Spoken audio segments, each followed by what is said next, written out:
खैर मकदम है आप सभी का बिग बुलेटिन में। आपके साथ मैं हूं समीर अब्बास। नोटबंदी पर धर्म संसद लाइव। जी हां, सरकार के इस बड़े कदम के 10वें दिन अब तक आप जान चुके हैं कि यह फैसला आज भी लोगों की मुश्किलों का सबब बना हुआ है। क्या है इस मुद्दे पर सरकार और विपक्षी पार्टियों की राय, यह भी आप देख चुके हैं। आज हमारी कोशिश है कि हम सभी धर्म गुरुओं के जरिए आपको यह बताने की कोशिश करें कि आखिर इस मुद्दे पर उनका पक्ष क्या है, वो इस फैसले को कैसे देखते हैं। दरअसल माना यह जाता है कि दान या धार्मिक कामों पर खर्च के लिए लोग कई बार ब्लैक मनी का भी इस्तेमाल करते हैं, लेकिन अब इस कड़े फैसले के बाद अगर कोई भी व्यक्ति धार्मिक कामों पर बड़ी रकम खर्च करता है या किसी संस्था में दान करता है तो उसे इसका भी पूरा हिसाब किताब देना पड़ेगा। ऐसे में धर्म गुरुओं की राय क्या है, ये जानना बेहद दिलचस्प होगा। सबसे पहले देखिए आप ये रिपोर्ट, उसके बाद हम करेंगे बहस की शुरुआत। हुकूमत के नोटबंदी वाले इकदामात के बाद मुल्क में जहां लोगों के सामने अलग अलग तरह की परेशानियां हैं, एटीएम की कतारें कम नहीं हो रही हैं, शादी से लेकर मरीजों के इलाज तक में परेशानियां आ रही हैं, वहीं इस पाबंदी से मजहबी तंजीमों और बड़े मजहबी इदारों को भी मुश्किलों का सामना करना पड़ सकता है। बड़े नोटों के बंद होने का सबसे बड़ा नुकसान इन मजहबी तंजीमों के लिए तशवीश का सबब बना है। साधु संत और मजहबी तंजीमों के लीडरान इससे परेशान नजर आ रहे हैं। नोट बैन का असर साधु संतों, खानकाहों और अखाड़ों पर साफ देखा जा सकता है। एक तरफ उनके चंदों में कमी तो दूसरी जानिब उनकी भारी रकम डूबने का खतरा भी है। कहा जा रहा है कि मजहबी तंजीमों की रकम बड़े सेठों और बड़े बिल्डरों के यहाँ लगी होती है। 500 और 1000 के नोटों पर पाबंदी के बाद उनका पैसा डूब जाए, इसमें ताज्जुब की बात नहीं। उन्होंने जहां पैसे लगा रखे हैं उन पैसों की वापसी में मुश्किलें भी पेश आ सकती हैं। मजहबी इदारों और मदरसों, मज़ारात और गिरजाघरों की बात की जाए तो यहाँ ज्यादातर रकम कैश में आती है। अगर कुछ खास मंदिरों की बात की जाए, जैसे सिद्धि विनायक मंदिर में 75 से 80 करोड़ रुपए सालाना जमा होते हैं। इनमें से 90% रकम नकद होती है। महाराष्ट्र के शिरडी साईं मंदिर में सालाना औसत रकम 450 से 500 जमा होती है। अमृतसर के गोल्डन टेम्पल के अतियात में हर माह तकरीबन 7 करोड़ रुपए आते हैं। आंध्र प्रदेश के चित्तौड़ जिले में मुल्क के सबसे अमीर तरीन मंदिरों में भगवान वेंकटेश्वर स्वामी मंदिर है। यहाँ अतियात के जरिए हर साल 1000 करोड़ रुपए की आमदनी होती है। अब नोटबंदी के बाद पहले मिले पैसों का क्या होगा और अब आगे का रास्ता क्या है? हालांकि 2 नंबर या काले धन को बचाने के लिए नए नए रास्ते निकाले जाने की खबरें भी आ रही हैं। नई नई तरकीबें निकाली जा रही हैं। जनधन के अकाउंट्स में 2-2, 2.5 लाख रुपए जमा करवाकर इसे राइज करेंसी में तब्दील कराने की कोशिश हो रही है। लेकिन साधु संतों और मजहबी तंजीमों के लिए ये कोई मुनासिब हल नहीं। शायद इसलिए कहा जा सकता है कि मजहबी तंजीमों को ब्लैक मनी के कम होने का खतरा सताने लगा है। Bureau report, ETV news. Swami Chakrapani Maharaj हमारे साथ हैं, नेशनल प्रेसिडेंट हैं ऑल इंडिया हिंदू महासभा के, संत महासभा के। जेके बेनीवाल साहब हमारे साथ मौजूद हैं, रिलीजियस धर्मगुरु हैं। गुरु चरण सिंह जो कि फॉर्मर प्रेसिडेंट हैं श्री गुरु सिंह सभा के, वो भी हमारे साथ बेंगलोर से मौजूद हैं।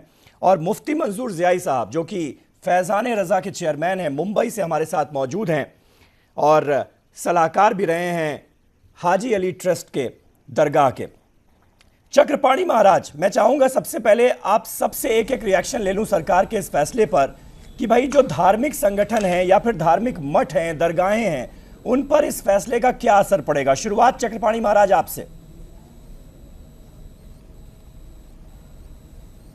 नहीं, देखिए, सबसे बड़ी बात मैं आपको बताना चाहता हूं कि सनातन धर्म में जो भी दान आता है, दसवंध कहा गया है, तो वो अपनी मेहनत की कमाई का दसवंध लोग देते हैं, तो वहां पे ब्लैक मनी का कोई मतलब नहीं बनता। लेकिन सबसे बड़ी दुर्भाग्य की बात यह है कि जिस प्रकार से नकदी का रोक लगाई गई है, उससे निश्चित रूप से आश्रम, गौशालाएं बहुत ज्यादा प्रभावित हो रही है। और जो गौशालाओं में दान दिया जाता था, आज उनके पास पैसे नहीं है। हमारे पास सैकड़ों गौशालाओं से फोन आ रहे हैं कि हम गौएं मर रही हैं, उनको खाने के लिए कोई व्यवस्था नहीं, चूंकि नकदी किसी के पास है नहीं है। तो जिस प्रकार से तत्काल रोका गया, इस इतने साल में सुधरते सुधरते 1 सालों में स्थिति बहुत ही दयनीय स्थिति हो जाएगी गौशालाओं की और आश्रमों की और मठों की। हाँ, तो आपको लगता नहीं कि 50 दिन में हालात थोड़े बेहतर होंगे?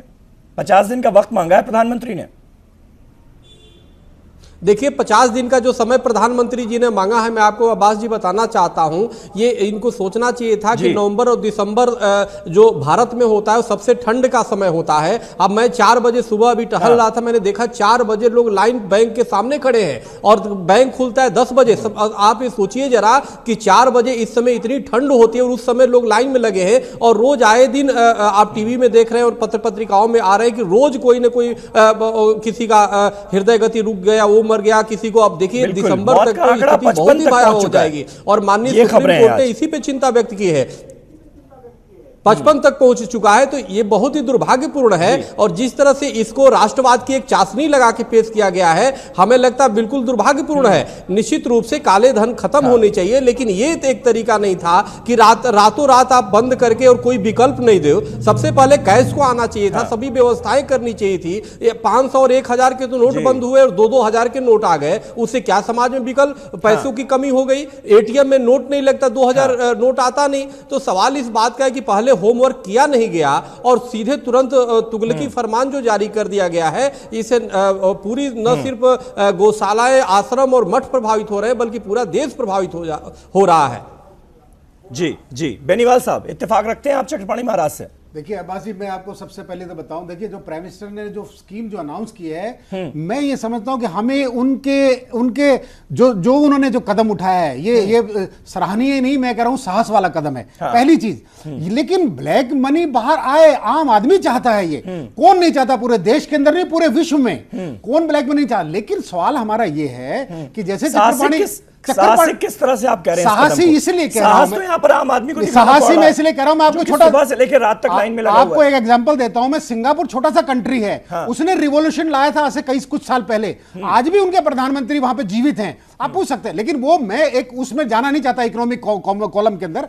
ये साहसिक कदम तो है, लेकिन देखिए हमारी भी चिंता है। जैसे अभी चक्रपाणी जी ने कहा, मैं उनके साथ सहमत हूं। हमारे मठों में, हमारे गुरुद्वारों ना, उसमें धार्मिक स्थलों पे, और खासकर हमारे सनातन धर्म में, हम भी बड़ी बड़ी संस्थाओं से जुड़े हैं। हमारा पैसा बिल्कुल जो सुबह प्रणाम करता है अपने गुरुओं को, वो 100 रुपए, 50 रुपए, 11 रुपए, 10 रुपए, कुछ भी करे, वो हम पैसा मठों में, मंदिरों में हम इस्तेमाल करते हैं। किसके लिए करते हैं? एक तो वहां देखिए लोग वहां रहते हैं, किसी में 200 आदमी रहता है, किसी में 100 आदमी सेवा का रहता है, गौशाला है, दुनिया भर की है, वो उनका पर्सनल खर्चा है। ये पर्सनल, लेकिन हमें चिंता किस बात की है? चिंता आज एक अलग और पैदा हो गई है कि इसके अंदर एक एग्जीक्यूशन प्लानिंग की कहीं ना कहीं कमी जरूर रही है। इस बात को मैं मानता हूं, स्वीकार करता हूं। इसको दोबारा से विचार करना चाहिए। पूरे देश के सारे पॉलिटिकली लीडर्स को, इकोनॉमिस्ट को बिठा के प्राइम मिनिस्टर को इसको फैसला करना चाहिए, दोबारा से रिव्यू करके। अब इसको कुछ और समय दे, लोगों को थोड़ा सा रिव्यू करना चाहिए, रिव्यू करना चाहिए। ठीक है, मुफ्ती मंजूर ज़ियाई साहब, आपका रिएक्शन, कितना असर पड़ेगा दरगाहों पर और मजहबी तंजीमों पर इस फैसले का? देखिए, दरगाहों पर या मजहबी तंजीमों की बात छोड़ दें, मैं ये बताना चाहूँगा समीर भाई कि जूझती इंसानियत, दम तोड़ती गुर्बत, हिंदुस्तान का आज ये हाल पूरे ग्लोबल वाइज ने हमें ठुकराना चाहा है और ग्लोबल वाइज हमें ये देख रही है, पूरी दुनिया की निगाह हिंदुस्तान पर है। ये उभरता हुआ हिंदुस्तान जो पूरी दुनिया में एक अलग शनाख्त रखता है, वहाँ के लोग इस हालत में जी रहे हैं कि उनके पास खाने के लिए पैसे नहीं हैं। उनके लोग घरों से आकर अपने बच्चों को लगा करके रोड पर खड़े हैं। दरगाहों, तंजीमों, संगठनों और मठों को छोड़ दें, उन गरीबों का क्या, जिस प्रधानमंत्री ने उन गरीबों को आश्वासन दिया था कि हम तुम्हें खाना पहुंचाएंगे, हम तुम्हारे घरों में सारी सहूलतें मुहैया कराएंगे, उन गरीबों को क्या पहुंचाया जा रहा है? उनके घर में जो रोटियां थी वो भी छीनी जा रही हैं। आप बताएं कि मदारिस इस्लामिया हिंदुस्तान में एक तारीख साज मदारिस है हिंदुस्तान के अंदर, इसमें 5-5 हजार, 10-10 हजार बच्चे पढ़ रहे हैं। उन बच्चों का क्या होगा जो यतीम है, जो गरीब है, जिनके परवरिश पालने की जिम्मेदारी, उन्हें पढ़ाने की जिम्मेदारी मदारिस के लोगों ने ले रखी है? वो बच्चे क्या करेंगे? सुबह उठेंगे तो नाश्ता नहीं करेंगे क्या? दोपहर में उन्हें खाना नहीं मिलना चाहिए? शाम के वक्त में क्या उनको खाने मुहैया नहीं कराए जाने चाहिए? क्या हिंदुस्तान के प्राइम मिनिस्टर ने उनके बारे में कभी कोई फिक्र नहीं की? क्या हिंदुस्तान को कहां ले जाना चाहते हैं आप? इकोनॉमिक धड़ाम से गिर जाएगी, आप क्या कर पाएंगे? आप डिजिटल तरीके से डिजिटल करेंसी आप दे रहे हैं, आप हमारे कंप्यूटर्स पे करेंसी दे रहे हैं। क्या करेंसी हमारे लोगों के, हमारे बच्चों के हाथों में नहीं होना चाहिए था, जो हिंदुस्तान की इकोनॉमी को और मजबूत कर सकते थे? जिनके पास खाना नहीं है, जिनके पास पानी नहीं है, आप उन्हें मजबूत करें। ये कैसी मजबूती है? हिंदुस्तान ये पूछता है सवाल प्राइम मिनिस्टर से। हिंदुस्तान के गरीब तलबा आपसे सवाल करते हैं कि हम भूखे रहें, कि अपनी जान दे दें, और हिंदुस्तान ने देखा है कि 50 से ज्यादा लोग मारे जा चुके हैं। क्या इसकी रिस्पॉन्सिबिलिटी कौन लेगा? क्या हुकूमत लेगी? क्या हुकूमत के जिम्मेदार लेंगे, या फिर वो गवर्नर लेंगे जो 6 महीने पहले से सिग्नेचर कर रहे हैं? समीर भाई, कौन लेगा इसकी रिस्पॉन्सिबिलिटी? मैं गुरुजी के तमाम बातों से इत्तेफाक रखता हूं। मैं कैशलेस इकोनॉमी की तरफ देश बढ़ रहा है, लेकिन बात यहां पर जब इतना बड़ा काम हो रहा है, इतना बड़ा फैसला लिया गया है, तो लोगों को साथ देना चाहिए सरकार का। देखिए, लोग हमेशा सरकार के साथ रहे हैं। किसी ने भी सरकार, आप देखें कि बड़े बड़े कांड हिंदुस्तान में हुए, लेकिन इस कांड पर किसी ने बैंक को जलाया नहीं, किसी ने बैंक को तोड़ा नहीं, किसी ने कोई शरंगेजी नहीं की, एक्सेप्ट था। लेकिन ये क्या उन गरीबों को आप मारते जा रहे हैं? आप जाने अनजाने में उन गरीबों का कत्ल कर रहे हैं मोदी जी और उनके तमाम रफकाएकार। मोदी जी और उनके तमाम रफकाएकार उन गरीबों का कत्ल कर रहे हैं जाने अनजाने में। वो जो मर जा रहे हैं, जिनकी बच्चों की शादियां नहीं हो पा रही हैं, जिनके घरों में खाने नहीं पहुंच पा रहे हैं, वो किसान जो अपने जमीनों को यूं ही खुला छोड़ दे रहा है कि भाई क्या बीज बोएंगे, क्या हालात होंगे, आप हिंदुस्तान को कहां ले जाएंगे? प्रधानमंत्री जी जवाब दें। ये हिंदुस्तान की आम जनता, गरीब लोग आपसे सवाल पूछ रहे हैं। ना कोई हिंदू, ना कोई धर्म, ना कोई संगठन, ना कोई तंजीमें, ना मस्जिदें। ये एक हिंदुस्तानी की आवाज है। ठीक है, एक गरीब हिंदुस्तानी की गुरचरण सिंह भी हमारे साथ मौजूद हैं बेंगलोर से। सिंह साहब, आपसे जानना चाहूंगा, जैसा कि अभी हम दिखा रहे थे कि गोल्डन टेम्पल में 7 करोड़ रुपए हर महीने आते हैं, आपको लगता है कि ये जो बड़ी रकम कैश में दी जाती थी धार्मिक संस्थानों में या फिर मजहबी तंजीमों में, उसमें एक जबरदस्त कमी आएगी सरकार के इस फैसले के बाद? उसका डर है क्या? हाँ, जरूर आएगी, क्योंकि जो बड़ा जितना भी बहुत ज़्यादा दान आता था वो हाँ अभी थोड़ा आना कम होगा। उससे बहुत सारी चीज़ों पे फर्क पड़ेगा, क्योंकि धार्मिक संस्थानों से सिर्फ लंगर या और काम नहीं चलते, गुरुद्वारे के काम नहीं चलते, उससे पढ़ाई के कॉलेज भी चल रहे हैं और भी बहुत सारे काम चल रहे हैं। उसके ऊपर भी फर्क तो पड़ेगा ही। मेरे ख्याल से प्रधानमंत्री ने जो फैसला ये लिया है, ठीक है, फैसला कुछ भी ब्लैक मनी बाहर लाने के लिए लेना चाहिए।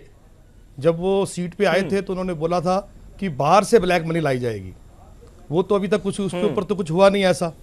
लेकिन जो यहाँ से ब्लैक मनी के ऊपर उन्होंने निकालने का जो तरीका सोचा है, अभी उन्होंने इस तरीके को सोचने के पहले ऐसा कुछ नहीं बताया कि इसका आने वाले उनके दिमाग में क्या स्कीम है, उसके क्या फायदे होंगे आम पब्लिक को। क्या आम पब्लिक के लिए कुछ मिलेगा? क्या गरीब तबके को उसके लिए जो पैसा आज सिक्योर हो रहा है, या मान लेते हैं कि वो ब्लैक मनी के रूप में बाहर आ रहा होगा कहीं से भी, तो क्या उसमें से गरीब लोगों के खातों में कुछ जाएगा? क्या उनको कुछ मिलेगा? ऐसा कुछ भी नहीं बताया गया। और मेरे ख्याल से अगर उनको ऐसा बेनीवाल साहब, ये तस्वीर का दूसरा रुख है मेरे ख्याल से। कम से ब्लैक मनी में तो ज्यादातर पैसा जो है वो दान में दिया जाता है, ये लोग मानते हैं, लेकिन उस पैसे का अच्छा इस्तेमाल भी किया जाता है, जिसमें कमी आ जाएगी। अब भाई मेरे ख्याल से भाई गुरुद्वारों में या धार्मिक बता दें, आपके देश के अंदर आपने कश्मीर हमारा छोटा सा हिस्सा है और जिसको किस तरीके से उन्होंने बर्बाद कर रखा है टेररिस्टों ने। आज मैं आपको दावे से कह सकता हूँ, हवाला का पैसा, जितना हवाला का पैसा यहाँ आता था जाता था, वो सब का सब रोक लग गया है। देखिए एक चीज आपको बता दूं आपको, देखिए सिंह साहब, आप देखिए आप एक ही सीढ़ी पे खड़े हैं, लेकिन सवाल ये देश के राष्ट्र के हित में आज हवाला का पैसा, देश में टेररिज्म का पैसा, और कोई भी टेररिज्म हो, टेररिज्म एक नहीं है, टेररिज्म आज पंजाब में है, अरुणाचल नॉर्थ ईस्ट में भी है, आज हमारे बांग्लादेश, पाकिस्तान, हमारे चारों तरफ है। आप कश्मीर में बहावीज, आपको बता रहा हूं, सैकड़ों मस्जिदें बन गई है कश्मीर में। हम लोग भी वहां धार्मिक एक डेलीगेशन लेके जाने वाले हैं, ये बहुत बड़े लेवल पे एक फैसला होने वाला है अभी। वहां बहावीज कितने करोड़ रुपए वहां भेजने वाला था अभी, और मस्जिदें बन गई हैं, तो वो सब रुक गया है। ये इंटेलिजेंस की इनपुट आई है। और आज मैं, देखिए मैंने भी कहा है इस बात को, ताकि आप रिव्यू किए, देखिए रिव्यू का मतलब आम आदमी के लिए रिव्यू, हम जिस भी आदमी से बात करते हैं, यहां स्टूडियो में भी हमारी सैकड़ों हमारे भाइयों से बात हुई है, आज टैक्स कौन दे रहा है? एम्प्लॉइज को तो टैक्स और टीडीएस सब दे रहे हैं, ठीक है, पर छोटा भी तो एक बिजनेसमैन कितना टैक्स देता है? हमने कहा है प्रधानमंत्री को, आप उनको भी टैक्स लीजिए, टैक्स कितने % लोग दे रहे हैं? ठीक है, ठीक है, ठीक है। आप देखिए रिव्यू करना पड़ेगा। मैं रिव्यू की बात बार बार कह रहा हूं, लेकिन ये नहीं समझिए कि इसका फायदा नहीं है। फायदा हमेशा हुआ है, फायदा बहुत है। गुरचरण सिंह जी कुछ ऐड करना चाह रहे थे, आपकी आवाज दब गई। नहीं, फायदा अभी तक डिक्लेयर नहीं किया गया ना, कि आम आदमी को इससे क्या फायदा होगा, ये डिक्लेयर तो करना चाहिए था कि आम आदमी को इससे ये डिक्लेयर करने से ये फायदा होगा। आम आदमी ऐसा कोई को फायदा हमारा डिक्लेयर तो जाना नहीं किया गया। सरहद पार से जो जिंदगी नहीं टर्रोरिज्म है हो रहा है, साहब। उसकी आम अगर आदमी कमर के लिए तोड़ अगर जाए, यही आम लोग करेंसी जो मारे अगर जा रहे यही हैं, करेंसी उनके फायदा होगा ना, इसका अगर असर यही नहीं है। करेंसी 30 तक चालू रहती तो आम एक आदमी गरीब के लिए मारा इसके जाता ऊपर है, जीवन के गरीब के ऊपर जान फर्क की नहीं कोई पड़ना था। कीमत नहीं है हिंदुस्तान में। हाँ, ये तो बहुत जितनी भी ठीक है, हत्याएं हो मुफ्ती गई हैं, मंजूर। जितने भी लोग मारे गए आम हैं, आदमी जो ये मारे बहुत जा रहे हैं खेद की रोडों बात है। पर, गरीब बच्चियां जो मारी जा रही हैं, और जिसके 2000 माँ का बाप ने नोट तो खुदकुशी कर ली है, 2000 का उनका नोट तो क्या? निकालना क्या नहीं उनकी चाहिए था। जिंदगी अभी की कोई कीमत कम नहीं से है? कम छोटे पैसे को और भी ज्यादा रखना चाहिए था, या 500 के नए नोट लाने चाहिए थे पहले, जिससे अभी 2000 का नोट आप लेके मार्केट में जाओ तो आपको चेंज नहीं मिलता उसके लिए। तो क्या करेगा आदमी 2000 के नोट मुफ्ती मंजूर साहब, इसके लिए मुफ्ती छोटी मंजूर करेंसी साहब, को ज्यादा कांग्रेस लाना ने एक चाहिए था। स्टेटमेंट दिया पहले ही कि इतने उसको लोग तो पूरा उरी अटैक में भंडार रखना पाकिस्तानी चाहिए था। आतंकियों ने नहीं मारे थे, जितने और ATM गांव की में कतारों में पहले से लगे ही लगे मर गए। मोबाइल क्या आप बैंक्स उस स्टेटमेंट के गांव में साथ पहले हैं? से रहनी चाहिए। क्योंकि लगातार सत्ताधारी दल ये कह रहा है कि इस पर माफी मांगी जानी चाहिए। नहीं ऐसा जी बिल्कुल, देखिए उन गरीबों से माफी मांगे जिन गरीबों की जानें जा चुकी हैं। क्या माफी मांगने से उनकी जानें वापस आ जाएंगी? उन बच्चियों की माएं, उन बच्चियों के वालिदैन जिन्होंने अपनी जिंदगी को तर्क कर दिया देखो, और जिंदगी खत्म कर अगर दी, कोई ऐसी गवर्नमेंट सिचुएशन को आने देखने के बाद, अगर क्या गवर्नमेंट उन आने बच्चियों वाले से आप टाइम माफी में मांग करके कोई उनकी बहुत जिंदगी बड़ा को लौटा फैसला पाएंगे? आम आवाम के लिए लेती है तो उनकी जानें शहीदों के रूप में हो जाएंगी। अगर आने वाले टाइम में गवर्नमेंट आम पब्लिक के लिए बहुत बड़ा कोई फैसला लेती है जिससे उनको बहुत राहत मिले, कैसी शहादत है? कीमतों के अंदर गिरावट आ जाए, कैसी शहादत कि कीमतों के अंदर गिरावट आ जाए, शहादत आप पेश कर रहे हैं मेरे तो दोस्त, उनको मेरे काबिल दोस्त, आप ये कैसी अभी तो शहादत जो कि आज वो मर रहा है, आज वो शहीद नहीं, कल वो शहीद होगा, ये कौन सी शहादत है? अगर अगर अगर हम ये कैसी देश के लिए शहादत है कुछ कि आज कर वो रहे मर रहा है, हैं आज तो उसको आप सभी- शहीद नहीं कह रहे हैं, बाद में शहीद कहेंगे?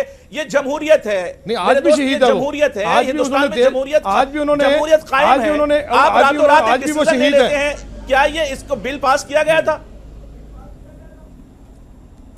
बिल्कुल, इस हाँ पर जी, मैं ये आऊंगा। तो एक बात छोटा सा बहुत ब्रेक ले जीवित है, लेते हैं वो यहाँ पर। गरीब, ब्रेक के बाद चक्रपाणी महाराज को शामिल करूंगा इस बहस में, क्योंकि चक्रपाणी महाराज वो संत हैं जिन्होंने ये मांग की है कि जितने भी लोग एटीएम की कतारों में लगे लगे जिनकी जान जा रही है, उनको शहीद का दर्जा दिया जाए, 1 करोड़ रुपए मुआवजे का ऐलान करे सरकार। ये उनकी मांग है। एक छोटे से ब्रेक के बाद इस पर भी होगी बातचीत।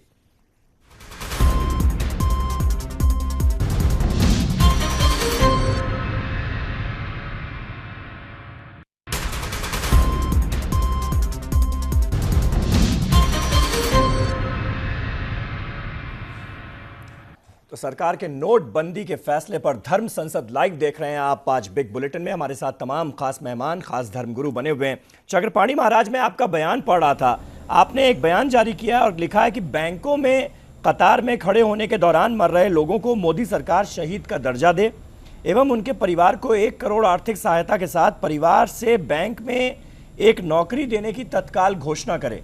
इस मांग के पीछे क्या लॉजिक है आपका? देखिए, जिस प्रकार से प्रधानमंत्री नरेंद्र मोदी जी ने घोषणा किया और इसको राष्ट्र पर्व के रूप में मनाया और राष्ट्रवाद की उसमें पूंछ जोड़ा कि ये नोट का जो अदला बदली है ये राष्ट्रवाद के जोड़ा जाए, इससे काला धन खत्म हो जाएगा, आतंकवाद रुकेगा। आप देखिए, अभी मौलाना साहब, हर व्यक्ति इस बात को मानता है कि जितने वहां पे लाइन में खड़े हुए लोग मध्यम वर्गीय लोग हैं और कहीं भी हुड़दंग नहीं करते, कहीं भी कोई बैंक को नहीं लूटा, वो सिर्फ साधारण तरीके से वो अपने को समझ रहे हैं कि हम इस राष्ट्र यज्ञ में आहुति डाल रहे हैं और शांतिपूर्वक जा रहे हैं। तो उसमें जो लोग मर रहे हैं उसके लिए हमने मांग किया कि उसको कम से कम शहीद का दर्जा दी जाए। अभी पिछले दिनों एक सैनिक जो है वेतन के लिए कुछ हुआ और उनको शहीद का दर्जा दिया गया। तो आखिर इसमें जो इतनी विषम परिस्थितियों में अपनी पैसा निकालने के लिए 2000 और 4000 के लिए लाइन में, और वो बेचारा अगर जो शहीद हो जाता है तो उसको शहीद का दर्जा दिया जाए, 1 करोड़ रुपया दिया जाए और बैंक के सामने चूंकि वो होता है तो इसलिए उसको बैंक में नौकरी की घोषणा की जाए। और सरकार से हमने मांग किया है, पत्र भेज करके मांग किया है प्रधानमंत्री नरेंद्र मोदी से कि इसकी घोषणा किया जाए। और आप ये देखिए, सबसे बड़ी आश्चर्य की बात है कि आप 30 दिसंबर तक का जो समय दिया गया, इतनी तभी उनकी शहादत काम आएगी। बिल्कुल। बोलिए जी। नहीं तो आपको चक्रपाणी महाराज, आपको ये नहीं लगता आवाज कुछ कट रही कि सबसे बड़ी दुर्भाग्य की बात यह है कि चक्रपाणी महाराज, आपको क्या ये नहीं लगता कि सरकार के इस फैसले के बाद, नोटबंदी के फैसले के बाद, जो सरहद पार से ब्लैक मनी यहां पर आ रहा था आतंकवाद को बढ़ावा देने के लिए, उसमें कमी आएगी? और अगर ऐसा हो रहा है, कमी वाकई आ रही है, जैसा कि कुछ खबरें आ रही हैं कि स्टोन पेल्टिंग जो आप होती थी वो काफी दिनों से बंद है, स्कूलों में आग लगाया जाना बंद है, तो ये तो आम आदमी का ही फायदा है ना, जनता का ही फायदा है ना, देश का।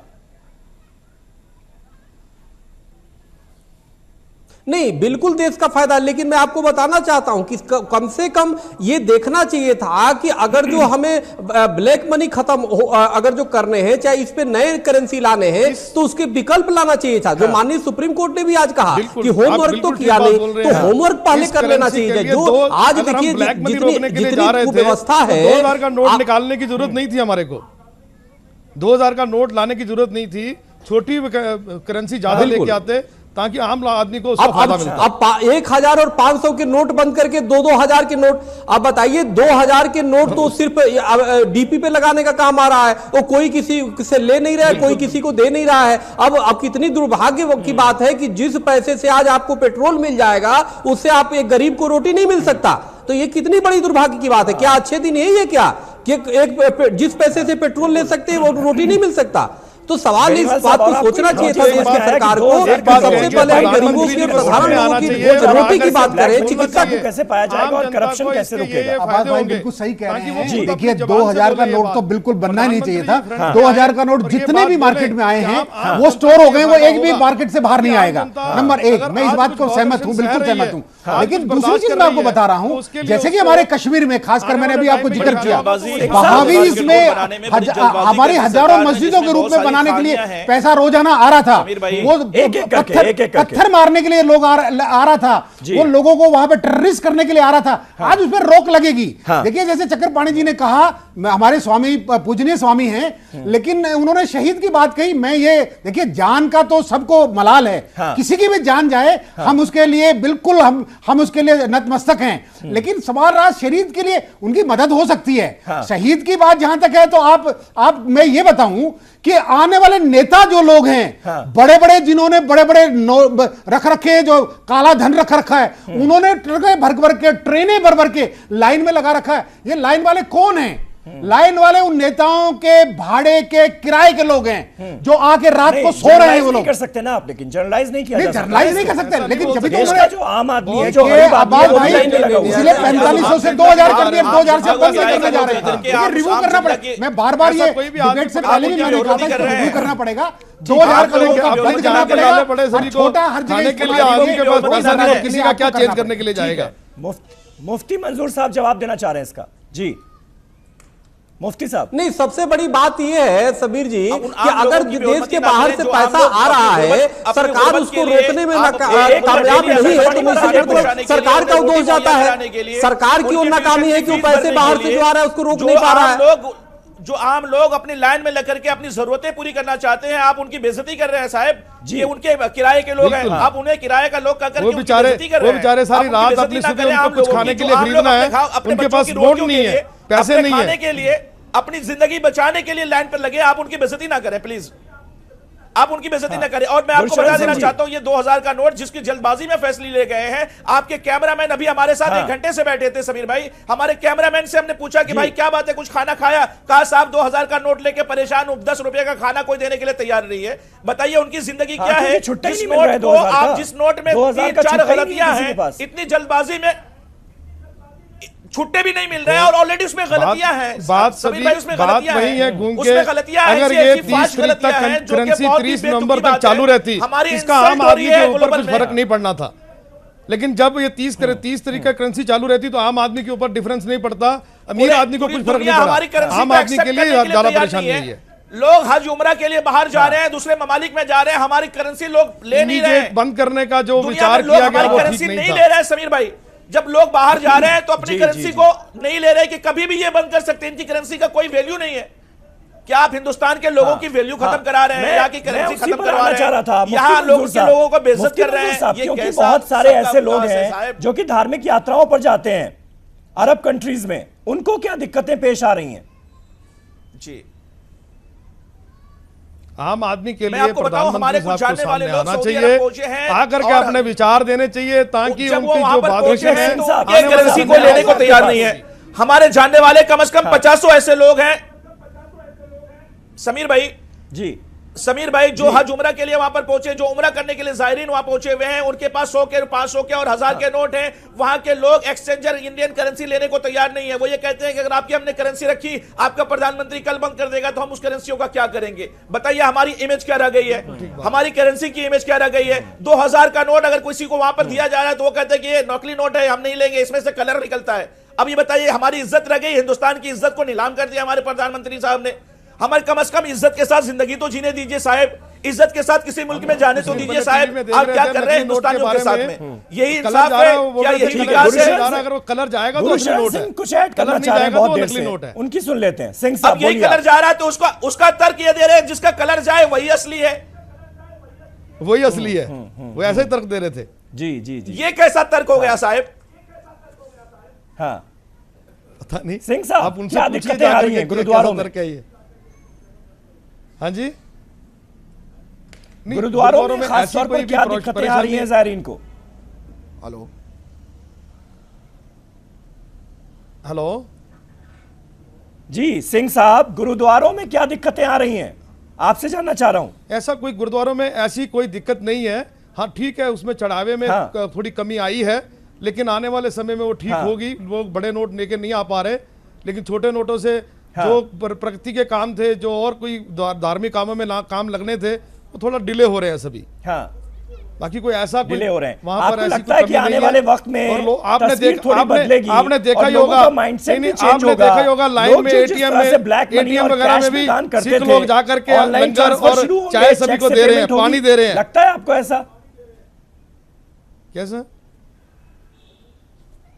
सिंह साहब, आपको क्या ऐसा लगता है कि आने वाले वक्त में तस्वीर बदलेगी, लोग चेक से पेमेंट करेंगे, ऑनलाइन ट्रांसफर करेंगे? बिल्कुल, इसका दान फर्क दक्षिणा आने के वाले लिए। टाइम पे काफी लोग जो पैसा अंदर जमा करते थे आगे से नहीं करेंगे, बहुत कम करेंगे। ये तो असर पड़ेगा ही पड़ेगा। हाँ, आने वाले टाइम में रोटेशन बढ़ेगी, बहुत कम करेंगे। लेकिन जो प्रधानमंत्री जी, ने बेनीवाल साहब, सडन इसको जी। बंद करने तो का ये जो तो एक फैसला मसला लिया है ही कि जो दान पुण्य किया जाता था, जी, जी। उसमें एक जबरदस्त कमी आने वाली है। देखिए अब्बास जी, बिल्कुल आप सही कह रहे हैं। हमारे पैनलिस्ट का भी तकरीबन सबकी यही राय है। हाँ। हमारे यहाँ जनरली क्या होता है, मैं अपनी इसीलिए- बता दूं, इसीलिए विरोध हो रहा है हमारे क्या गुरु सरकार के फैसले नहीं का? देखिए, ये जो मोटा तो मैं आपके डिबेट में हर जगह ये पॉइंट आ रहा है हाँ। कि ये इंप्लीमेंटेशन ढंग से होना चाहिए था। हाँ। प्लानिंग को एग्जीक्यूशन करने के लिए ढंग से की जानी चाहिए थी। और इसीलिए प्राइम मिनिस्टर ने क्या किया है, अपने सारे मेंबर ऑफ पार्लियामेंट्स को बोला है, जाके आप समझाइए, इसके फायदे बताइए। लेकिन साथ साथ देखिए, आम आदमी को दिक्कत आ रही है। जैसे हमारे मुफ्ती साहब ने कहा कि वो सारे के सारे भाड़े के नहीं है, जेन्युइन है। बिल्कुल जेन्युइन है, उसमें 50% जेन्युइन है, लेकिन ज्यादातर ऐसे लाइन में खड़े किए गए हैं जो कि उनके खाते, जो जनधन के खाते वाले हैं, 2.5 लाख में जमा करवाते जा रहे हैं। देखिए साहब, गलत लोग भी आते हैं और इसलिए सरकार रिव्यू कर रही है। रही बात हमारे जो पैसे की हमारे मठों में या हमारे संस्थानों में आते हैं, अब हमारे उसमें कमी आएगी, बिल्कुल आएगी। पहले हमारे यहाँ पे 1000 रुपए का नोट भी दे दिया जाता था, आपने फॉरेन करेंसी भी दे दी जाती थी, लेकिन अब आएगी। अब ये छुट्टा कैश का बहुत कम होगा, दिक्कतें हमें भी आएंगी, लेकिन ये काला धन नहीं है। वो एक संस्था को दान देने वाला एक आम आदमी अपनी दिल से, दिलो जान से एक जन भेंट देता है। उस भेंट को हम काला नहीं कह सकते, लेकिन स्वास्थ्य ये है कि ये इसमें असर, बेसिक असर पड़ेगा। उसको रिव्यू करने के लिए मैं बार बार एक बात कह रहा हूं, प्रधानमंत्री को इनको दोबारा रिव्यू करके, रोज जैसे रिव्यू करते हैं, ये रिजर्व बैंक से लेके नीचे तक सबको रिव्यू करके, और इसको कुछ दिन के लिए इंप्लीमेंटेशन करने के लिए कम से कम 500 का नोट तो चालू कर दें। 500 का नोट जो जरूरतमंद लोगों को चालू कर दें। नहीं, आने वाले समय में खाने की लाइन पे हमने देखा है, हमने कई जगह पूछा भी है, स्टोरों में गेहूं गायब हो गया है, दालें गायब हो गई हैं। वो कहते हैं साहब ये दाल हमारे पास नहीं है, ये आटा ये नहीं है, राजमा नहीं है, सब्जियां नहीं है। देखिए आने वाले समय में दिक्कत होगी। इसलिए मैं निवेदन करता हूं प्रधानमंत्री जी से, आपके चैनल के माध्यम से, कि कम से कम 500 का नोट एक बार उसको आम जगह में अलाउ कर दीजिए, कुछ दिन के लिए, जब तक आपकी करेंसी नॉर्मल नहीं होती। डेट नहीं, ये डेट का जो कट लाइन है, इसको ये बंद करना होगा। चक्रपाणी महाराज, कहीं इसी वजह से तो विरोध नहीं हो रहा है साधु संतों का? और क्योंकि जो मैंने जैसे पहले भी बोला आपको, ब्लैक मनी मिलती मैंने थी, पहले भी भारी आपको जैसे भरकम बोला कि चढ़ावे में, प्रधानमंत्री जी वो को कम फ्रंट होने में जा रही आकर है। के ये बयान देना चाहिए कि इसके आम जनता को क्या फायदे होंगे, तभी आकर के आम जनता थोड़ी शांत होगी, उन्हें भरोसा होगा कि आने वाले टाइम पे हमें ये कुछ मिलने वाला है। जी चक्रपाणी महाराज जी, आपकी आवाज नहीं आई, बीच में बोल रहे थे, दोबारा पूछिए ना। जी चक्रपाणी जी, मेरा सवाल आपसे ये था, कहीं यही तो वजह नहीं है कि साधु संतों का विरोध हमें देखने को मिल रहा है? क्योंकि मंदिरों में, मठों में जो भारी भरकम चढ़ावा आता था उसमें जबरदस्त कमी आने वाली है। अब ब्लैक मनी नहीं मिलेगा आपको। नहीं, देखिए साधु, देखिए वृक्ष कबहु न फल बचे, नदी न संचय नीर, परमारथ के कारणे साधु भया शरीर। जो मेरी चिंता है, जो बेनीवाल साहब की चिंता है, जो मौलाना साहब की चिंता है, सब एक है कि कोई भी बेचारा, चाहे किसी भी गरीब कोई ना मरने पाए, और जो बेवजह मरे जा रहे हैं उनके लिए सबको पीड़ा है, चाहे किसी भी धर्म का धर्मगुरु है, सब इसलिए चिंतित है। आप देखिए प्रधानमंत्री जी ने इसको सर्जिकल स्ट्राइक का नाम दिया। सर्जिकल स्ट्राइक का मतलब यह होता है कि जहां पे अपराध है, अपराधी है, जहां पे आतंकी है, उस कैंपों को उड़ाया जाता है, उस पे कार्रवाई की जाती है। अब यहां तो एक सड़ी हुई मछली मारने के लिए तालाब में पूरी मछलियों को मार दिया, प्रभावित कर दिया, तो ये तो बहुत बड़ी दुर्भाग्य की बात थी। आप अगर जो विदेश से पैसे आ रहे, जम्मू कश्मीर में आ रहे हैं या कहीं भी देश के कोने में आ रहे हैं, तो इसका मतलब आपकी एजेंसियां कमजोर है, आप उसको संभाल नहीं पा रहे, इसलिए पूरे देश के लोगों को उस पर प्रभावित कर दिया। तो निश्चित रूप से गलत कदम था और अपरिपक्व कदम है जो बेनीवाल साहब कह रहे हैं, चाहे और लोग कह रहे हैं कि निश्चित इस पर रिव्यू करना चाहिए। इनको 500 नोट कम से कम चलन में आना चाहिए ताकि गरीब को कम से कम रोटी मिल सके, हर व्यक्ति कम से कम एक सामान्य स्थिति हो सके। क्योंकि आने वाला दिन में जो इनके नारे थे अच्छे दिन, अब तो बहुत बुरे दिन स्थिति आने वाली है। पूरी देश की अर्थव्यवस्था अंदर गिरी पड़ी है, सब काम धाम सब रुका पड़ा है। और विदेश में मैं आपको बता रहा हूं, जो मौलाना साहब बात कर रहे हैं बिल्कुल 100% सही कह रहे हैं। विदेशी आज मजाक कर रहे हैं, कोई पर्यटक जल्दी नहीं आ रहा है, और बाहर से जो फोन आ रहे हैं हंसी उड़ रहे हैं कि भाई यहाँ के नोटों की क्या स्थिति होगी, वो लेकर के चिंतित है और हास्यास्पद स्थिति हो गई है। तो बहुत ही दुर्भाग्यपूर्ण स्थिति है, और जो लिया गया हमें लगता है समय रहते इसको तुरंत वापस लेना चाहिए या कोई विकल्प ऐसे करने चाहिए जिससे साधारण जनमानस कोई प्रभावित न हो, क्योंकि इसमें हर वर्ग प्रभावित हो रहा है और बहुत बड़ी 30 दिसंबर तक बहुत नुकसान हो सकता है देश को। मुफ्ती मंजूर ज़ियाई साहब, बेनीवाल साहब जिस बात का जिक्र कर रहे थे, कश्मीर का खास तौर पर जिक्र उन्होंने किया कि कश्मीर में जिस तरह के हालात पैदा करने की कोशिश की जा रही थी, उसमें सरहद पार से जो ब्लैक मनी इन्फ्यूज किया जा रहा था यहाँ पर कश्मीर में और हिंदुस्तान में, उसका एक बड़ा असर देखने को मिल रहा था। अब वहाँ पर थोड़े थोड़े हालात सामान्य होते नजर आ रहे हैं। ब्लैक मनी क्योंकि सरहद पार से नहीं आ पा रहा है, आपको लगता है कि ये एक बड़ी कामयाबी है या फिर इसे भी आप खारिज करते हैं? बिल्कुल, इसे भी खारिज किया जा सकता है और खारिज ही करते हैं। वजह यह होती है कि आप किसी एक चीज का मुद्दा नहीं बना सकते हैं। मैं और पूरे हिंदुस्तान के तमाम लोग आतंकवाद के खिलाफ लड़ने के लिए पूरे तरीके से तैयार हैं। हिंदुस्तान के इंटेलिजेंस कितनी मजबूत है, पूरी दुनिया में हमारा एक बड़ी शनाख्त है, बड़ा नाम है। हमारे पास इतने आर्मीज हैं, हमारे पास खुफिया एजेंसीज की इतनी तरकीबें हैं इनके पास, और इतनी टीम है हमारे पास कि हम इन तमाम चीज़ों पर कंट्रोल करने के लिए अल्हम्दुलिल्लाह पूरे हिंदुस्तान के लोग तैयार हैं और बहुत मजबूत हैं। लेकिन इस तरीके का इल्ज़ाम सिर्फ आयद करके पूरे हिंदुस्तान के लोगों को तकलीफ देना यह बिल्कुल दुरुस्त नहीं होगा। मैं आपको बता दूं कि दरगाहों पर, मठों में, मंदिरों में या मस्जिदों में या किसी ऐसी संस्थाओं में जो कि लोगों की भलाई का काम करते हैं, यहां पर जब लोग आते हैं समीर भाई, तो बड़ी श्रद्धा के साथ अपने पाक मनी देते हैं, अपनी नापाक मनियां नहीं देते हैं, अपने काले धन पैसे नहीं देते। वो समझते हैं कि ऐसे पाक जगहों पर पाक पैसे दे, अच्छे पैसे दे, जो हमारी नेकी के कमाए हुए हैं, आदर्श नेकी की स्थिति कमाए बता रहे हुए हैं पैसे को आप ब्लैक मनी कह रहे हैं।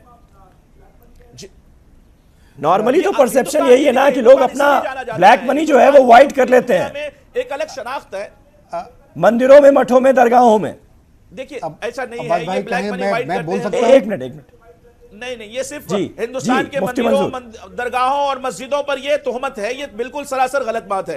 ये बिल्कुल सरासर गलत बात है। मैं इस बात की निंदा करता हूं कि जो लोग ऐसा कहते हैं कि ब्लैक मनी और काली और व्हाइट होती है यहां पर, बिल्कुल गलत बात है। मैं एक छोटी सी बात कहना चाहूंगा समीर भाई कि हिंदुस्तान इसी चीज के लिए जाना जाता है, और सर्वश्रेष्ठ अगर पूरी दुनिया में हिंदुस्तान है तो सिर्फ इसी नाम पर कि यहाँ के लोगों की जो आस्थाएं हैं वो मोहब्बत के साथ है, प्यार के साथ है। वहां पर देने वाले दान जो होते हैं वो बहुत प्योर होते हैं, और इन प्योर को भी आपने ब्लैक कह दिया, तो यहाँ के लोगों के दिलों के साथ खिलवाड़ गुरशरण सिंह इस पर कुछ ऐड करना चाह रहे हैं।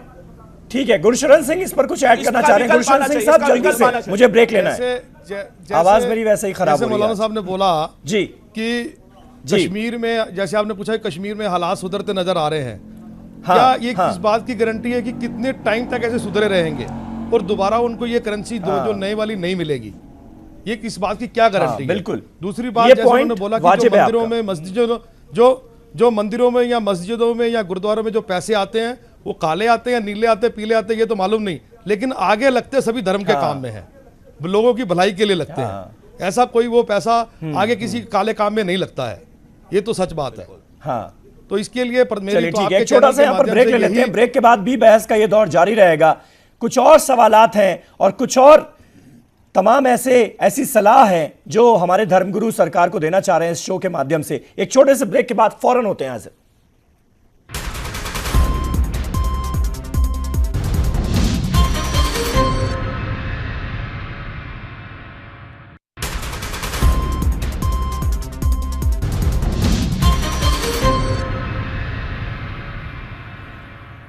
तो नोटबंदी पर धर्म संसद लाइव आप देख रहे हैं और आपको बता दें आज ही सुप्रीम कोर्ट ने काफी तल्ख टिप्पणी की है। सरकार के इस फैसले का इंप्लीमेंटेशन ठीक ढंग से जिस तरह से नहीं हो पा रहा है, लोगों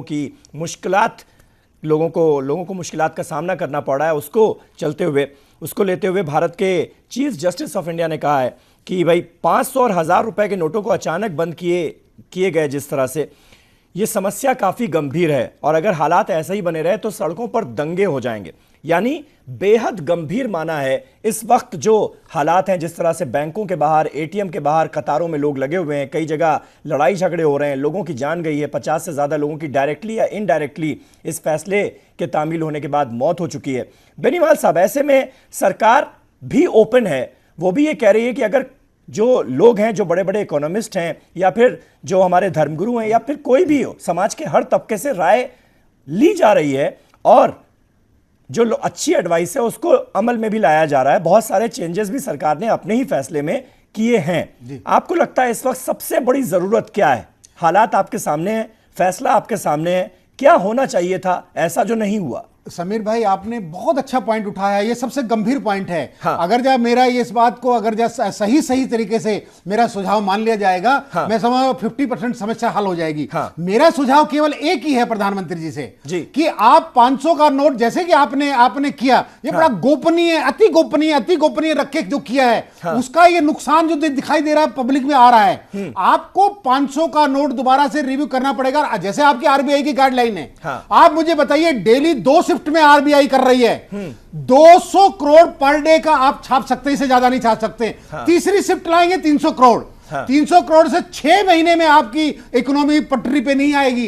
6 महीने में आप देश कह रहे हैं- चलेगा। आप कह रहे हैं कि 500 का जो पुराना नोट था वो बंद नहीं किया जाना बंद चाहिए, नहीं किया जाना चाहिए, चाहिए उसको 500 वाला कम से कम कंटिन्यू कर दें। हाँ। 1000 की मैं नहीं करा, 500 का आप कंटिन्यू कर दीजिए। हाँ। और जर्नल उसमें मर्चेंडाइज में हर जगह इस्तेमाल हो, हाँ। सब्जी में, रोटी में, दाल में, जनरल स्टोर में, आम आदमी को। और ये बैंकों में जो कतार है, ये जो बैंकों की कतार छोड़ के उनको बोले आप अपना इस्तेमाल करिए रोजाना की रूटीन में। हाँ। जब तक नॉर्मल नहीं होता और जब तक आपके पास करेंसी नहीं आती 6 महीने में, हाँ। आप कैसे लाएंगे?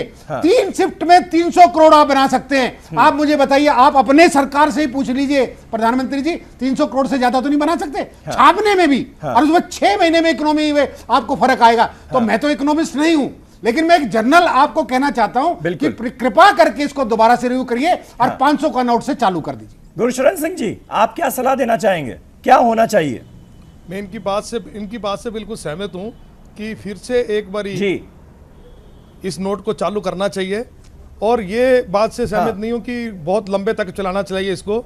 जब तक ये स्थिति सुधर नहीं जाती तब तक ये करेंसी चालू कर देनी चाहिए और लोगों को एक डेडलाइन दे देनी चाहिए भी इस तारीख के बाद बैंक या कोई भी एक्सेप्ट नहीं करेगा, ताकि लोगों को तब तक शांति से सभी काम कर सकें और आने वाले समय के लिए सभी लोग जिनको नई करेंसी चाहिए वो धीरे से जा करके चेंज कर सकें, जिससे लोगों को हफड़ा दफड़ी नहीं मचे और इससे लोगों को शांति हो जाएगी। तो तब कम से कम तब तक ये करेंसी चलनी चाहिए। मेरी प्रधानमंत्री जी को दूसरी दरख्वास्त ये है कि वो आकर के सामने आकर के पब्लिकली आए और पब्लिक को बोले कि इससे आम जनता को क्या फायदा होगा, ताकि आम जनता को जितनी बॉडरेशन सही है पिछले दिनों में, ये देखने लायक और बड़ी दर्दनाक है, इसमें कोई शक की बात नहीं है। सुबह लोग रात को जाते हैं, बिना खाए जाके वहां सोए रहते हैं।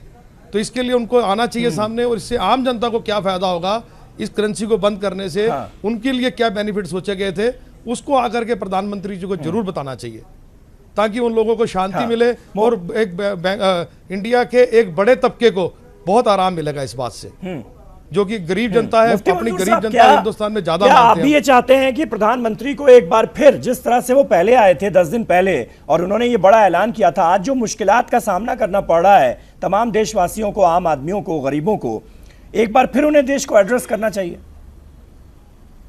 बिल्कुल करना चाहिए, आके उनको देश को एड्रेस करना चाहिए और आकर के ये बात बोलनी चाहिए भी इससे आम फायदा, आम जनता को क्या फायदा हो। फाइनेंस मिनिस्टर अरुण जेटली जी हो, ठीक है, फाइनेंस मिनिस्टर अरुण जेटली जो हो, गवर्नर साहब हो या कोई और साहब हो, इनमें इत्तेफाक ही नहीं है। कोई साहब कहते हैं कि 6 महीने से नोट छप रहा है, कोई साहब कहते हैं 2 महीने से नोट छप रहा है, कोई साहब कहते हैं 2 शिफ्ट में काम चल रहा है, कोई साहब कहते हैं 3 शिफ्ट में काम चल रहा है। इनमें आपस में इतने मतभेद हैं कि इन खुद एक यकजा नहीं है, इनके डिसीजन खुद के नहीं है। इन्हें डिसीजन लेने के लिए एक पार्लियामेंट में बिल पास होना चाहिए था, राज्यसभा और लोकसभा के अंदर में, उसके बाद इन्हें डिसीजन लेना चाहिए था। एक तो इनका डिसीजन ही गलत है। अगर इस डिसीजन पर ये कायम रहते हैं तो हिंदुस्तान में अफरा तफरी का माहौल पैदा हो जाएगा। इसलिए हिंदुस्तान के वकार को बचाने के लिए, हिंदुस्तान की तमाम चीजों को बचाने के लिए, हिंदुस्तान की इज्जत को बचाने के लिए कम से कम इनके डिसीजन को वापस लेना चाहिए। और साथ ही साथ वो कम से कम 500 के नोट जो बेचारे गरीब लोग चला सकते थे या खा सकते थे खाना खरीद करके, उन्हें कम से कम खाने के लिए मौका मिलना चाहिए, वरना इनकी जान चली जाएगी तो उनका जवाब देना हिंदुस्तान के प्राइम मिनिस्टर को या फाइनेंस मिनिस्टर को बहुत भारी पड़ेगा।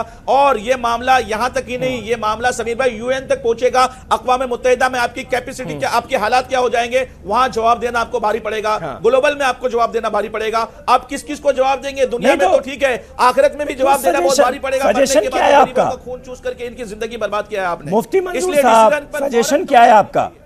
डिसीजन पर फौरन क्या रिवोक कर लेना चाहिए इस फैसले को? इस फैसले को वापस लेना चाहिए, आप यही कहेंगे हिंदुस्तान जो ममता बनर्जी कह रही है? हिंदुस्तान की इज्जत के बचाने की खातिर, हिंदुस्तान के वकार को ठेस न पहुंचे, इसलिए फौरन डिसीजन को वापस लेना चाहिए। हाँ, चक्रपाणी महाराज सहमत हैं आप?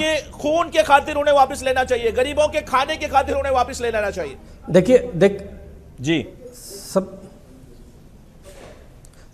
शब्बीर जी, देखिए ऐसा है कि प्रधानमंत्री मोदी जी को पूरे देश ने बहुत प्रेम किया और उन्होंने पूर्ण बहुमत से सरकार बनवाई और आज भी इतने विश्वास करता है। और इनका नारा भी था सबका साथ सबका विकास। लेकिन बड़ी दुर्भाग्य के साथ कहना पड़ रहा है कि जिस प्रकार से इन्होंने निर्णय ऐसे ही ले लिया, बिना संसद में चर्चा किए, बिना किसी को भी पार्टियों को विश्वास में लिए, पूरे देश को विश्वास में नहीं लिया और खुद का निर्णय जिस प्रकार से ले लिया, उससे पता चलता है कि सबका साथ उन्होंने नहीं लिया। और सबका विकास की तो बात सबका सर्वनाश हुए जा रहा है। तो निश्चित रूप से आप देखो, सबसे ज्यादा बेरोजगारी स्थिति ऐसी मजदूरों की हो गई, रिक्शा वालों की, लोग जो बाहर से आए हुए यहां से छोड़ के जा रहे, ठेकेदार उनको हटा रहा है, उनको रोटी खाने की मोहताज है। बहुत ही भयानक स्थिति है। इसलिए सरकार को, प्रधानमंत्री जी को तत्काल इस निर्णय को वापस लेना चाहिए। यही समाज हित में है, यही राष्ट्र हित में है और यही वर्तमान में धर्म है। क्योंकि अगर 30 दिसंबर तक इतनी भयानक अभी ठंड पड़ेगी और उसमें कितने हमारे भाई बहन जो है वो काल के गाल में समाएंगे, तो निश्चित रूप से इसको तत्काल रोकना चाहिए। अकाल मृत्यु होने से पहले या किसी को जान गंवाने से पहले इसको तत्काल कंट्रोल करना चाहिए और अपने निर्णय को वापस लेना चाहिए जब तक कि स्थिति सामान्य न हो जाए। बेनीवाल साहब, बिल्कुल ठीक लास्ट कमेंट आपसे। बिल्कुल अब्बास साहब सही कह रहे हैं। सारे पैनलिस्ट की यही राय है कि प्रधानमंत्री जी को रिव्यू करके कम से कम 500 का नोट तो कंटिन्यू दोबारा से रिव्यू कर देना चाहिए। और जब तक स्थिति सामान्य हो, वो पूरा भरोसा कर रहे हैं प्रधानमंत्री जी। लेकिन प्रधानमंत्री जी, इस भरोसे को आपको भी दोबारा से विश्वास करने के लिए, आम जनता के भलाई के लिए आपको दोबारा से इस रिव्यू को करना पड़ेगा। ये आपके लिए मजबूरी नहीं है, ये आपका कर्तव्य है कि आपको दोबारा करना पड़ेगा देश की जनता के लिए। तो आप मानते हैं ना, आम आदमी के लिए महंगा पड़ गया डिसीजन? बिल्कुल महंगा पड़ गया। ये सोची समझी, ये रणनीति के तहत नहीं हुआ। ये एकदम से इनको गोपनीयता को विश्वास में लिए बिगड़ इन्होंने अनाउंस कर दिया। उसका ये खामियाजा है कि जल्दबाजी में प्लानिंग करके जो चीज नहीं होती वो हमेशा से इंप्लीमेंट प्रॉपर नहीं हो पाती। इसलिए अब सबको, देश को साथ लेके और इस रिव्यू को करना चाहिए। रोड पर हो रहा है समीर भाई, इसलिए फौरी तौर पे इसे वापस लेना चाहिए। समीर भाई, ठीक है, आपके हिसाब से करप्शन भी बढ़ रहा है और मेन मुद्दा यही था कि करप्शन को खत्म करना है, ब्लैक मनी को खत्म करना है, जाली नोट खत्म करना है। आप सबका बहुत बहुत शुक्रिया, गुरशरण सिंह साहब, बेनीवाल साहब, मुफ्ती मंजूर जई साहब और चक्रपाणी महाराज, आप सभी का बहुत बहुत शुक्रिया। तमाम धर्मगुरुओं का शुक्रिया। अभी तक मुझे ये लग रहा था कि हमने पॉलिटिकल बहस बहुत सारी की, तमाम नेताओं की राय हमने जानी कि पक्ष के यानी सरकार के और विपक्ष के नेताओं का क्या मानना है, लेकिन धर्मगुरुओं की राय सामने नहीं आ पाई थी। तो इस शो के जरिए हमने कोशिश की है कि धर्मगुरुओं की राय जो है वो सरकार के कानों तक पहुंचे। और अब ये देखने वाली बात होगी इनमें से कितनी जो एडवाइस दी गई हैं आज उन पर अमल में क्या लाया जाता है, अमल उस पर कितना किया जाता है, इस पर भी हमारी नजर होगी। बहरहाल आप सभी का बहुत बहुत शुक्रिया। आज मेरे साथ बस इतना। मंडे को आपसे फिर मुलाकात होगी, तब तक के लिए शब बखैर।